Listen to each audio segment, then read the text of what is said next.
अस्सलामुअलैकुम। आज हमने पढ़ना है MGT 610 बिज़नेस एथिक्स का लेसन नंबर 43 जिसका नाम है एडवर्टाइजिंग एंड सेल्फ रेगुलेशन। तो जाएंगे हम अपनी फ़ाइल पे वर्ल्ड की और यहाँ से जो है आसान अल्फाज में इसका कॉन्सेप्ट समझेंगे। फर्स्ट यहाँ पे हमारे पास है सेल्फ रेगुलेशन का मतलब। सेल्फ रेगुलेशन का मतलब है एडवर्टाइजिंग इंडस्ट्री खुद अपने रूल्स बनाती और फॉलो करती है। ठीक है, एडवर्टाइजिंग इंडस्ट्री खुद अपने रूल्स बनाती और फॉलो करती है गवर्नमेंट के सख्त कानून से पहले। ठीक है, यानी कि फॉलो करती है गवर्नमेंट के सख्त कानून से पहले।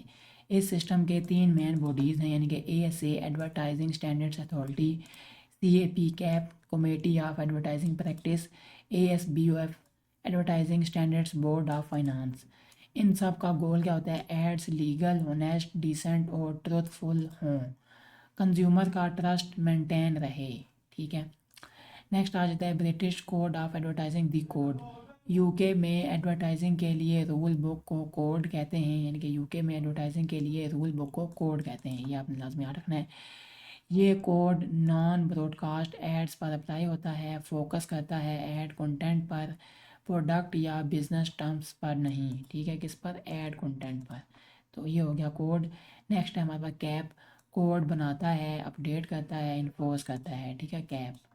नेक्स्ट आ जाता है ASA, यानी कि कंप्लेंट सुनता है, डिसीजंस देता है, पब्लिक इंटरेस्ट प्रोटेक्ट करता है ASA। ठीक है, नेक्स्ट आ जाता है सेल्फ रेगुलेशन का फ़ायदा क्या है? कोर्ट केस से आसान और फास्ट सलूशन, लॉ के गैप्स फिल करता है, अक्सर न्यू लेजिस्लेशन की ज़रूरत नहीं पड़ती, इसलिए सेल्फ रेगुलेशन लॉ के साथ साथ चलती है। ठीक है, नेक्स्ट आ जाते हैं अगर कोई कोड फॉलो ना करे तो ASA जो है वो पब्लिक रूलिंग्स पब्लिश करता है, मीडिया एड्स चलाना बंद कर सकता है, ट्रेडिंग प्रिविलेजेस कैंसिल हो सकती है, case office of fair trading को भेजा जा सकता है। ठीक है, लेकिन सिस्टम अनफेयर या एंटी कॉम्पिटिटिव नहीं, फ्रीडम ऑफ स्पीच का भी ख्याल रखा जाता है। ठीक है, कोड किस पर अप्लाई होता है? न्यूज़पेपर पर, मैगजीन्स पर, emails, SMS, online paid ads, sales promotion, marketing databases.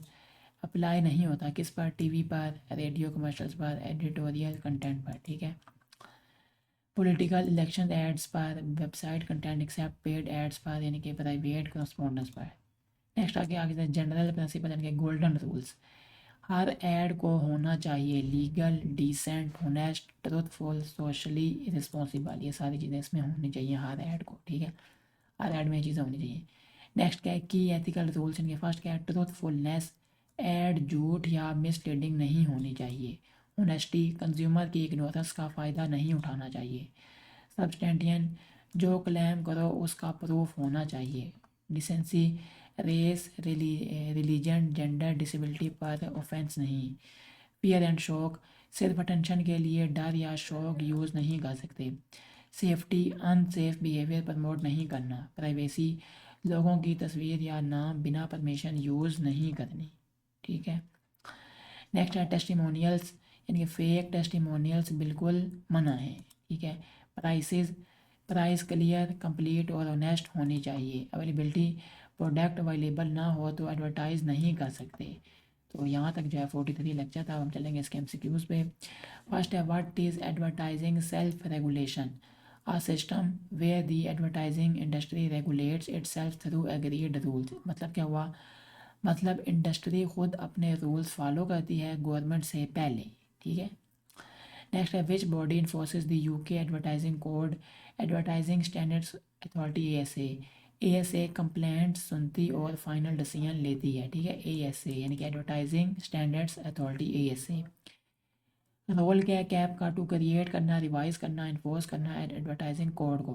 Cap rules बनाता और अपडेट करता है। ठीक है, मेन मकसद क्या है एडवर्टाइजिंग कोड का? To ensure ads are legal, decent, honest and truthful, consumer trust protect करना मेन गोल है। ठीक है, यानी कि कंज्यूमर ट्रस्ट प्रोटेक्ट करना मेन गोल है इसका। नेक्स्ट क्या? Does the code have the force of law? No, it operates alongside the law. ये कानून नहीं है लेकिन कानून के साथ चलता है। What happens if advertisers do not follow the code? Sanctions may be imposed by ASA। Ads बंद हो सकती हैं, नाम बदनाम हो सकता है। ठीक है, नेक्स्ट क्या, what kind of advertisements does the code mainly cover? Non broadcast advertisements, TV और रेडियो एड्स इस कोड में नहीं आते, ठीक है। Who has primary responsibility for complying with the code? Marketers, advertiser सबसे ज़्यादा जिम्मेदार होता है। What principal states that adds should not mislead consumers? Truthfulness, झूठ या गलत इंप्रेशन देना मना है। What is substantial in advertising? Having evidence to support advertising claims. Her claim का प्रूफ होना ज़रूरी है। Can advertisers exaggerate claims without proof? No. बिना सबूत exaggeration allowed नहीं। What does the code say about offensive content? Ads should avoid serious or widespread offense. Race, religion, gender पर offense नहीं।